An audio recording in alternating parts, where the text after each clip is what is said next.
ख्वाहिश क्लासेज में आपका स्वागत है। हम पढ़ रहे हैं रीट लेवल 2 साइंस के टॉपिक, जिसमें आज का हमारा टॉपिक है मानव तंत्र।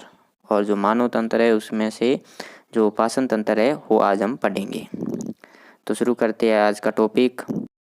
सबसे पहले ये देख लेते हैं कि जो पहली इकाई है उसके अंदर कुल मिला के 4 टॉपिक है। पहला है सूक्ष्म जीव, दूसरा है सजीव, और तीसरा मानव शरीर है स्वास्थ्य, और चौथा है जंतु प्रजनन एवं किशोरावस्था। तो जिसमें सूक्ष्म जीव और सजीव है वो तो हमने पढ़ लिया। अब हमारा टॉपिक है मानव शरीर एवं स्वास्थ्य, जिसके अंदर टॉपिक है मानव शरीर के तंत्र है, और भी टॉपिक है वो एक एक करके पढ़ेंगे। मानव शरीर के तंत्र कौन से है और मानव शरीर तंत्र किसे कहते हैं उसको देख लेते हैं। शरीर के भीतर ऐसे अंगों के कई समूह है जो एक दूसरे से जुड़े हैं या एक दूसरे पर निर्भर है, और ये एक साथ मिलकर सामूहिक रूप से कार्य करते हैं तथा समान क्रिया करने वाले सहयोगी अंगों के इस समूह को तंत्र अर्थात सिस्टम कहा जाता है। तो शरीर की क्रियाएं निम्न तंत्र द्वारा संपादित होती है। पाचन तंत्र है, श्वसन तंत्र है, उत्सर्जन तंत्र, तंत्रिका तंत्र, परिसंचरण तंत्र, कंकाल तंत्र और अंतस्रावी तंत्र, प्रजनन तंत्र और पेशी तंत्र। ये कुल मिला के 9 प्रकार के तंत्र है, जिसको एक एक करके पढ़ेंगे। तो आज का हमारा टॉपिक है पाचन तंत्र। पाचन तंत्र के 2 भाग होते हैं, एक होता है आहार नाल और दूसरा है उसके संबंधित ग्रंथियाँ। तो आज का हमारा टॉपिक होगा आहार नाल, और जो संबंधित ग्रंथियाँ है वो नेक्स्ट पार्ट में होगी। सबसे पहले जान लेते हैं कि आहार नाल के अंदर कौन कौन से अंग आते हैं। जो मुख से लेकर गुदा तक होती है आहार नाल होती है, उसमें अंग है मुख है, ग्रसनी है, ग्रास नली है, आमाशय, छोटी आंत, बड़ी आंत तथा मलद्वार। ये 4 अंग होते हैं जो आहार नाल के अंदर आते हैं। और जो ग्रंथियाँ होती है वो लार ग्रंथि, यकृत ग्रंथि और अग्नाशय संबंधी ग्रंथि वो ग्रंथियों के अंदर आती है। तो शुरू करते हैं आहार नाल कि सभी अंग मिलकर आहार नाल का निर्माण करते हैं, जो मुख से मलद्वार अर्थात गुदा तक जाती है। ये करीब 8 से 10 मीटर तक लंबी होती है और इसे पोषण नाल भी कहा जाता है। इसके प्रमुख कार्य क्या है? आहार को सरलीकृत करना और उसको पचाना, पचित आहार को पोषण अथवा अवशोषण करना और आहार को मुख से मलद्वार तक पहुँचाना। इसके अंग है उसको एक एक करके पढ़ते हैं। और सबसे पहला अंग होता है मुख अर्थात मुख या मुखगुआ। मुख है जो मुखगुआ में खुलता है। ये एक कटोरेनुमा अंग है। मुखगुआ में जीवा तथा कई दांत होते हैं। दांत जबड़े में बने एक सांसे अर्थात मसूड़ा में स्थित होता है। इस तरह की व्यवस्था को गर्तदंती कहते हैं। मनुष्य सहित अन्य स्तनधारी के जीवन काल में 2 बार दांत आते हैं, अतः इस प्रकार की दांत व्यवस्था को द्विबारदंती कहते हैं या विषमदंती कहते हैं। दांत 4 प्रकार के होते हैं, करदंतक, कर्तक, रद्नक, अगर चवर्णक और चवर्णक। तो सबसे पहले कर्तक के बारे में पढ़ते हैं। ये सबसे आगे के दांत होते हैं और इनका काम क्या होता है? कुतरना और फाड़ने का कार्य करते हैं, और ये 6 माह की उम्र में निकलते हैं। जब बच्चा 6 माह का होता है तब से ये निकलने शुरू हो जाते हैं। और ऊपरी जबड़ा जिसमें 4 होते हैं और निचले जबड़े में 4 होते हैं, और कुल मिला के ये 8 होते हैं, और ये इनकी संरचना धारदार होती है। दूसरे है रद्नक। ये दांत भोजन को चीरने फाड़ने का कार्य करते हैं, और ये 16 से 20 की माह की उम्र में निकलते हैं, और ये प्रत्येक जबड़े में 2-2 होते हैं, और मांसाहारी पशुओं में ये ज़्यादा विकसित होते हैं। ऊपरी जबड़े में 2 होते हैं और निचली जबड़े में 2 होते हैं, कुल मिला के 4 होते हैं, और इनकी संरचना नुकीली होती है। तीसरे है अग्रश्रवणक। ये भोजन को चबाने में सहायक होते हैं तथा प्रत्येक जबड़े में 4-4 पाए जाते हैं, और ये 10 से 11 की उम्र में पूर्ण रूप से विकसित होते हैं। और ऊपरी जबड़े में ये 4 होते हैं, निचले जबड़े में भी 4 होते हैं, कुल मिला के 8 होते हैं, और इनकी संरचना खुरदरी होती है। और चौथा है चवर्णक। ये दांत भोजन चबाने में सहायक होते हैं तथा प्रत्येक जबड़े में 6 पाए जाते हैं। प्रथम ये 12 से 15 की उम्र में निकलते हैं, और ऊपरी जबड़े में 6 होते हैं और निचले जबड़े में 6 होते हैं, कुल मिला के 12 इनकी संख्या होती है, और इनकी संरचना होती है और खुरदरी होती है। इस प्रकार से ये 4 प्रकार के दांत होते हैं जो पाए जाते हैं, जो कौन कौन से? कर्दंक, रद्नक, अगर चवर्णक और चवर्णक। ऊपरी तथा निचले जबड़े के प्रत्येक आधे भाग में दांतों की व्यवस्था ICPM और एम क्रम में दंत सूत्र के अनुसार होती है। ये एक दंत सूत्र है जो मनुष्य के लिए 21-23 अपॉन 21-23 होता है। ये एक दंत सूत्र है मनुष्य का। दांतों की जो सतह है वो कठोर परत इनेमल से बनी होती है। दांतों की जो परत होती है कठोर वाली वो किससे बनी होती है? इनेमल से। और मानव शरीर का सबसे कठोर भाग भी इनेमल होता है। जीवा एक पेशीय अंग है। मुंह गुहा के अंदर एक जीवा होती है, वो एक पेशीय अंग होता है जो मुंह गुहा के पृष्ठ भाग के आधार तल में फ्रेनुलम लिंगुअल या जीवा फ्रेनुलम के द्वारा जुड़ी होती है। किसके द्वारा जुड़ी होती है? जीवा फ्रेनुलम के द्वारा जुड़ी होती है। जीवा की ऊपरी सतह पर छोटे छोटे उभार के रूप में पीपल अर्थात जिसको पेपिला भी कहते हैं वो होते हैं, अर्थात छोटे छोटे दाने मुन संरचना होती है उनको कहते हैं पेपिला, जिनमें कुछ स्वाद कलिकाएं होती है। और इसमें जो जीभ के अग्रभाग होता है वो मीठा स्वाद, पीछे का भाग कड़वे स्वाद के लिए, और जो मध्य तथा किनारे होते हैं वो खट्टे स्वाद के लिए जो पेपिला पाए जाते हैं। जो मनुष्य के दंत सूत्र था वो 21-23 अपॉन 21-23 था, तो बच्चों के अंदर ये 21-02 अपॉन 21-02 होता है। ये भी याद रखना है। मुख में लार ग्रंथि होती है। मुख के बारे में पढ़ लिया, उसके अंदर लार ग्रंथि भी होती है। और ये जो ग्रंथियाँ होगी ये हम सारी पढ़ेंगे, पाचन संबंधी जो ग्रंथियाँ होगी उसके साथ में। मुख गुहा में एक छोटी ग्रसनी में खुलती है। मुख गुहा है जो आगे एक छोटी ग्रसनी में खुलती है, जो वायु तथा भोजन दोनों का ही पथ है, दोनों का मार्ग है। भोजन का भी मार्ग है और वायु का भी मार्ग है। कौन सा है? ग्रसनी। तो जिसमें उपास्थीमय घाटी ढक्कन भोजन को निकलने समय श्वास नली में प्रवेश करने से रोकती है। तो दोनों का है। इसके अंदर एक ढक्कन संरचना पाई जाती है जो भोजन को निकलने तथा निकलते समय श्वास नली में प्रवेश करने से रोकता है। अपरते ग्रसनी के बारे में, मुख गुहा एवं ग्रास नली के बीच स्थित ग्रसनी का कार्य भोजन को निकालना है। मुख गुहा का भोजन ग्रास नली तक पहुंचाना ये ग्रसनी का काम है। ग्रसनी की संरचना को 3 भागों में विभक्त किया गया है: नासा ग्रसनी, मुख ग्रसनी, कंठ ग्रसनी अथवा अधोग्रसनी। नासा ग्रसनी जो नाक से जुड़ी होती है, मुख ग्रसनी जो मुख से जुड़ी होती है, और कंठ ग्रसनी जहाँ पर जो ढक्कन होता है, घाटी ढक्कन होता है जो भोजन निकलते समय श्वास नली में प्रवेश करने के लिए जो भोजन को रोकता है वो होता है कंठ ग्रसनी अर्थात अधोग्रसनी भाग होता है। अब पढ़ते हैं ग्रास नली के बारे में। ये क्या होता है? ये आहार नली का तीसरा भाग होता है और ये एक सक्रिय पेशीय नली है जो करीब 25 सेंटीमीटर लंबी होती है।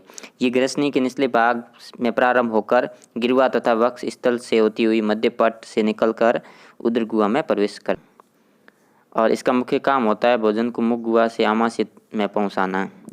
मुख गुहा से भोजन को आमाशय तक पहुँचाने का काम ग्रास नली का होता है। और ग्रास नली में कुछ श्लेष्मा ग्रंथियाँ मिलती है। इन ग्रंथियों से स्रावित श्लेष्म भोजन को लसदार बना देता है अर्थात लसीला बनाता है, जिससे क्या भोजन आसानी से आमाशय तक पहुंच जाए। ग्रास नली में उपस्थित भित्तियाँ भोजन को एक विशेष प्रकार की गति, कर्माशून गति प्रदान करती है, जिसके माध्यम से भोजन आमाशय तक पहुंचता है। इसके अंदर जो भित्तियाँ होती है उसके अंदर क्या एक कर्माकुचन गति होती है, जिसके कारण भोजन आमाशय तक आसानी से पहुंच जाता है।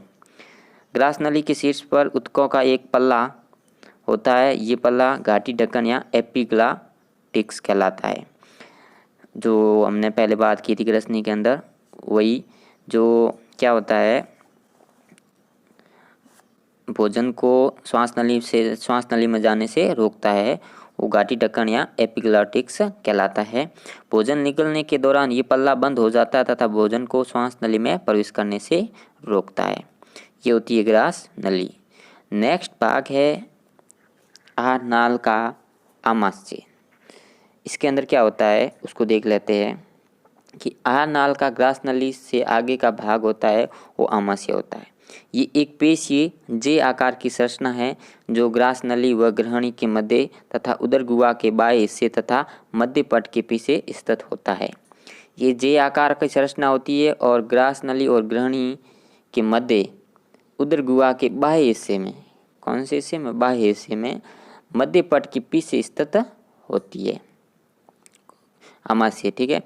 और ये एक लचीला अंग है और 1 से 3 लीटर तक आहार धारित कर सकता है। ये 1 से 3 लीटर भोजन, लचीला भोजन उसको धारित कर सकता है और ये एक लचीला अंग है। आहारनाल का सबसे चौड़ा भाग आमाशय ही होता है और तथा छोटी आंत में खुल जाता है। आहारनाल का जो आमाशय है ये सबसे चौड़ा भाग है तथा ये आगे छोटी आंत में खुलता है। आमाशय 3 भागों में बंटा होता है, यहाँ इसको 3 भागों में बांटा जा सकता है। सबसे पहला जो भाग है उसका नाम है कार्डियल अर्थात जठरागम भाग। ये गर्सिका जो खुलती है और जठरागम भाग में खुलती है और ये बाया बड़ा भाग है, ये बाया बड़ा भाग है।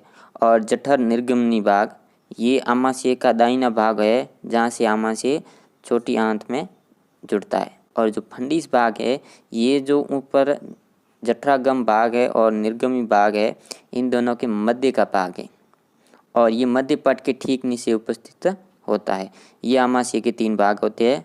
अब चित्र में देखते हैं, इसमें जो जठरागम भाग है जहाँ गर्सिका खुलती है और जो मध्य का भाग है वो फंडस है और फंडस अर्थात फंडिस है और निचले का भाग जठर निर्गमी भाग है। नेक्स्ट है आमाशय में 2 अवरोधिनी यहाँ सवर्णी पेशियाँ पाई जाती है। आमाशय के अंदर 2 पेशियाँ पाई जाती है, एक होती है ग्रास नलिका अवरोधिनी और दूसरी होती है जठर निर्गमीय अवरोधिनी।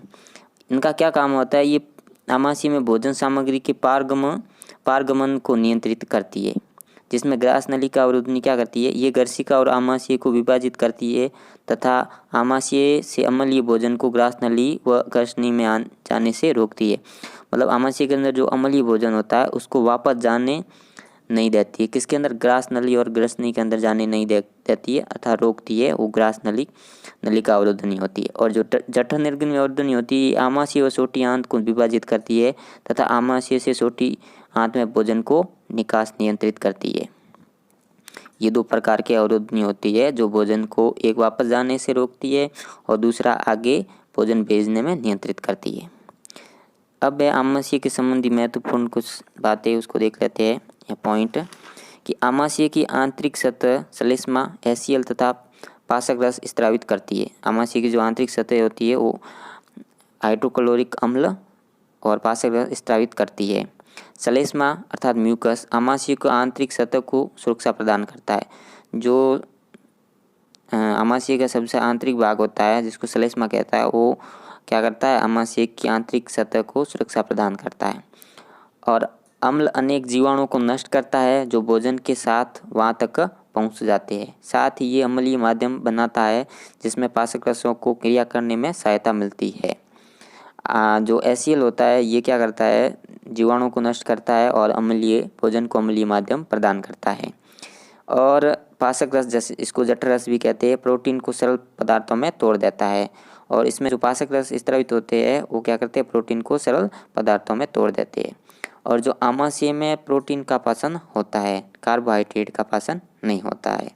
इम्पोर्टेंट पॉइंट है कि आमाशय के अंदर किसका पाचन होता है, तो आमाशय के अंदर प्रोटीन का पाचन होता है, कार्बोहाइड्रेट का पाचन नहीं होता है।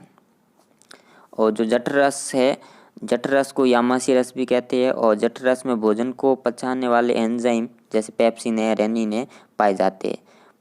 प्रोटीन को पचाने वाले कौन से, पेप्सिन और रेनिन। जिसमें HCl अम्ल है जो निष्क्रिय पेप्सिनोजेन को सक्रिय पेप्सिन नामक एंजाइम में परिवर्तित कर देता है और पेप्सिन भोजन के प्रोटीन पर कार्य करके उसे पेप्टोन में बदल देता है। प्रोटीन का पाचन करने के लिए कौन सा एंजाइम होता है, पेप्सिन एंजाइम। पेप्सिन जो आमाशय और प्रोटीन अपघटनीय एंजाइम है। और जो नवजात है मतलब शिशु होते हैं, छोटे बच्चे होते हैं, उनके जठर रस में रेनिन नामक प्रोटीन अपघटनीय एंजाइम होता है जो दूध के प्रोटीन को पचाने में सहायक होता है। जो बड़े होते हैं उनके अंदर तो पेप्सिन पाया जाता है, जो छोटे बच्चे होते हैं उनके अंदर रेनिन नामक एंजाइम पाया जाता है जो प्रोटीन का पाचन करने में सहायक होता है। तो जो नवजात होते हैं उनके जो दूध पीते हैं अपनी माता से, उसके दूध के अंदर जो प्रोटीन होता है उसको पाचन करने के लिए उनके अंदर रेनिन नामक का प्रोटीन एंजाइम पाया जाता है। आमाशय की जो म्यूकोसा है उसमें जठर ग्रंथियाँ स्थित होती है। आमाशय की म्यूकोसा अर्थात जो सबसे आंतरिक भाग है वहाँ पर क्या है, जठर ग्रंथियाँ स्थित होती है। और जो जठर ग्रंथियाँ है वो मुख्य रूप से 3 प्रकार की कोशिकाएं होती है। पहली है म्यूकस का स्त्राव करने वाली श्लेष्मा गिरवा कोशिकाएं। दूसरी है पेप्टिक या मुख्य कोशिकाएं जो प्रो एंजाइम पेप्सिनोजेन का स्त्राव करती है। तीसरी है भीति या ऑक्सीटिक कोशिकाएं जो एसियल और नेज कारक स्रावित करती है। नेज कारक क्या होता है, ये विटामिन B12 के अवशोषण के लिए आवश्यक होते हैं। अब है कि आमाशय की पेशीय दीवार संकुचन द्वारा भोजन अम्लीय जठर रस से पूरी तरह मिला जाता है और जिसे काइम कहते हैं। आमाशय के अंदर जो भोजन पूरा मिल जाता है उसको काइम कहते हैं। और इस प्रकार के आमाशय में अर्धपसित भोजन को काइम कहते हैं। और काइम आमाशय के पाइलोरिक छिद्र के द्वारा सोटी आंत में पहुंचता है। तो सबसे इम्पोर्टेंट पॉइंट ये है कि काइम क्या होता है। तो आमाशय के अंदर जो अर्धपासित भोजन होता है वो काइम कहलाता है। अब है नेक्स्ट पार्ट, सोटी आंत। सोटी आंत क्या होती है उसके बारे में जान लेते हैं कि सोटी आंत पाचन तंत्र का अत्यंत महत्वपूर्ण अंग होता है। जो आहार नाल होती है उसमें जो सोटी आंत जो अंग होता है वो सबसे महत्वपूर्ण अंग है। क्यों है उसको जानते हैं। आमाशय के जठर निर्गमी पाइलोरिक भाग से शुरू होकर बड़ी आंत पर पूर्ण होती है। ये कहाँ से शुरू होती है, आमाशय के जठर निर्गमी अर्थात पाइलोरिक भाग से शुरू होकर बड़ी आंत तक लंबी होती है। और मानव में सोटी आंत की लंबाई औसत 7 मीटर होती है अर्थात 22 फीट होती है। सोटी आंत में जो भोजन का सर्वाधिक पाचन तथा अवशोषण होता है। सोटी आंत में ही सबसे ज़्यादा भोजन का पाचन होता है और अवशोषण भी होता है। लंबाई अत्यधिक होने के बावजूद भी इसकी बड़ी आंत से व्यास के कम होने के कारण इसे सोटी आंत कहते हैं। सोटी आंत क्यों कहते हैं, क्योंकि इसका व्यास बड़ी आंत से कम होता है, इस कारण से इसको सोटी आंत कहते हैं। सोटी आंत को 3 भागों में बांटा जा सकता है। सोटी आंत को कितने भागों में, 3 भागों में बांटा जा सकता है। पहला है सी आकार की ग्रहणी अर्थात डयोडिनम। दूसरी है कुंडलित मध्य भाग जिसको जेजुनम भी कहते हैं अर्थात अगर शुद्रांतर। तीसरी है लंबी कुंडलित शुद्रांतर इलियम। ये 3 छोटी आंत के भाग होते हैं। एक एक करके पढ़ते हैं। सबसे पहले पढ़ते हैं ग्रहणी या डयोडिनम क्या है उसके बारे में कि आमाशय से जुड़ा हुआ ये छोटी आंत का पहला तथा सबसे छोटा भाग है जो भोजन के रासायनिक पाचन एंजाइम द्वारा सबसे महत्वपूर्ण भूमिका निभाता है। इसमें क्या होता है, भोजन का रासायनिक पाचन होता है और भोजन का सर्वाधिक पाचन भी ग्रहणी के अंदर होता है और इसकी लंबाई होती है 25 सेंटीमीटर लंबी होती है ये नली। और दूसरा भाग है अगर शुद्रांतर अर्थात जेजुनम। ये 20 का कुंडलित भाग है और यहाँ ग्रहणी के मध्य पाशित रस का अवशोषण किया जाता है और मुख्यतः अवशोषण का कार्य विशेष प्रकार की कोशिकाएं जिन्हें आंतर कोशिकाएं कहते हैं उनके द्वारा होता है और ये भाग आंतरी रस का स्त्राव करता है। छोटी आंत है वो सबसे ज़्यादा पाचन तथा अवशोषण करती है और जो छोटी आंत का ग्रहणी भाग है उसमें अत्यधिक पाचन होता है। नेक्स्ट भाग है शुद्रांतर अर्थात इलियम। ये छोटी आंत का अंतिम भाग है जो बड़ी आंत में खुलता है। ये भाग उन पोषक तत्व विशेष रूप से कौन से पित्त लवण व विटामिन का अवशोषण करता है। शुद्रांतर है अर्थात इलियम है वो क्या करता है, पित्त लवण या विटामिन का अवशोषण विशेष रूप से करता है जो अगर शुद्रांतर में अवशोषित नहीं हो पाते हैं। और इसके अंदर रसांकुर भी पाए जाते हैं जो अवशोषण का काम करते हैं। ये थे छोटी आंत के 3 भाग। अब छोटी आंत के कार्य क्या होते हैं उसको देख लेते हैं। छोटी आंत का जो डयोडिनम में अग्नाशय द्वारा स्रावित पाचक रस आता है जिसकी वजह से छोटी आंत में पाचन का माध्यम क्षारीय होता है और जिसका pH 7.1 से 8.2 तक होता है। और इसमें मुख्य रूप से एमाइलेज, माल्टेज, सुक्रेज, लाइपेज, काइमाइट्रोपेप्सिनोजन और ट्रिप्सोनोजन एंजाइम होते हैं। और छोटी आंत में कार्बोहाइड्रेट, प्रोटीन, वसा का पूर्ण रूप से पाचन होता है। छोटी आंत में सभी प्रकार के पाचन होते हैं। कार्बोहाइड्रेट का होता है, प्रोटीन का भी होता है और वसा का होता है। और ये सभी यौगिक अपने सरलतम अवयव में अपघटित हो जाते हैं और छोटी आंत पचे हुए भोजन का अवशोषण भी करती है और ये आंतों में उपस्थित अंकुरों के द्वारा होता है। छोटी आंत क्या करती है, जो भी पचा हुआ भोजन है उसका अवशोषण करती है और जो ये कार्य होता है ये अंकुर होते माइक्रोविलाई पाए जाते हैं उसके द्वारा होते हैं। ये थे छोटी आंत के प्रमुख कार्य। अब पढ़ते हैं बड़ी आंत। ये आरनाल का सबसे अंतिम भाग है और आरनाल के अंदर जो महत्वपूर्ण भाग थे वो पढ़ लिए और ये सबसे लास्ट भाग है, अंतिम भाग है। इसमें क्या है कि शुद्धांतर आगे बड़ी आंत में जुड़ा होता है। जो छोटी आंत का अंतिम भाग है शुद्धांतर, वो आगे किससे जुड़ा होता है, बड़ी आंत से। यहाँ कुछ विशेष जीवाणु पाए जाते हैं। ये जीवाणु छोटी आंत में सहज बच्चे जो अपाचित भोजन को किण्वन द्वारा सरलीकृत कर पाचन में मदद करते हैं। बड़ी आंत में क्या पाए जाते हैं, जीवाणु पाए जाते हैं जो क्या करते हैं, किण्वन क्रिया द्वारा भोजन को सरल करते हैं अर्थात छोटे छोटे सरलीकृत करते हैं। और बड़ी आंत का मुख्य कार्य जल व खनिज लवणों का अवशोषण तथा अपाचित भोजन को मल द्वारा से उत्सर्जित करना। ये लगभग 1.5 मीटर लंबी होती है। और जो बड़ी आंत है उसके प्रमुख भाग होते हैं 3। पहला होता है अधांतर अर्थात अधनाल या सीकम, दूसरा होता है वर्धांतर कोलन और तीसरा होता है मलाशय अर्थात रेक्टम। सबसे पहला भाग है सीकम। ये क्या है, ये भाग शुद्धांतर से जुड़ा होता है और शुद्धांतर से आने वाले पाचित भोजन रस का अवशोषण करता है। भोजन या आहार रस होता है उसका अवशोषण करता है। अंधनाल के प्रथम भाग से थोड़ा नीचे भीतर की ओर 4-5 इंच की एक संरचना पाई जाती है। यहाँ एक नली के आकार की एक अंग निकलता है जिसको क्या कहते हैं, कर्मी रूपी परिशेषिका अर्थात अपेंडिक्स कहा जाता है, जो एक अवशेषी अंग होता है। किसके अंदर अवशेषी अंग पाया जाता है, अपेंडिक्स एक अवशेषी अंग होता है जो किसके अंदर पाया जाता है, सीकम के अंदर पाया जाता है। और सीकम क्या है, बड़ी आंत का एक भाग है, प्रथम भाग है। दूसरा भाग है वर्धांतर।